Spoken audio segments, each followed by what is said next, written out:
Hello everyone, সবাই কেমন আছো? আশা করি সবাই ভালো আছো আর আমিও অনেক ভালো আছি।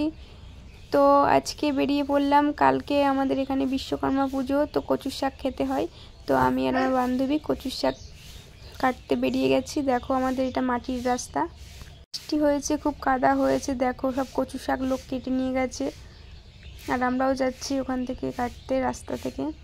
তো দেখো কেমন কাদা হয় আমাদের এখানে, গ্রাম সাইড তো। তো সামনে হাই রোড আছে, আরও একটু সামনে হাই রোড আছে, মানে পাকা রাস্তা। তো চলো দেখাচ্ছি। দেখো আছে 4টে। এখন মনে হয় না যে আর কচু শাক পাবো, তা যদি পাই তো কচু শাক কাটা হবে, না পাই তো ঘুরে আসতে পারবো, এটাই তার জন্য যাচ্ছি। তো চলো, এবার রাস্তায় উঠে গেছি, এবার ভালোভাবে দেখাতে পারবো। জলে সব বুড়ে গেছে, দেখো সব পাট মাঠ পাকাটি মাকাটি, কি বলবো। আর গ্রাম সাইডে থাকি তো এরকমই হয়, জলে সব বুড়ে যাচ্ছে, কি বলবো।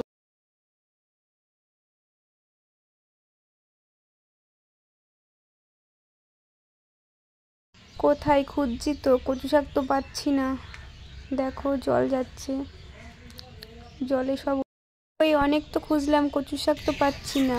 হাতে দেখে মনে করছো যে আমি কচু শাক পেয়েছি? না না, পাইনি বলে বাড়ি চলে যাচ্ছিলাম, তো একটা জেঠিমা বলছে আমাদের বাড়ির থেকে নিয়ে যা, তাই ওখান থেকে আনলাম।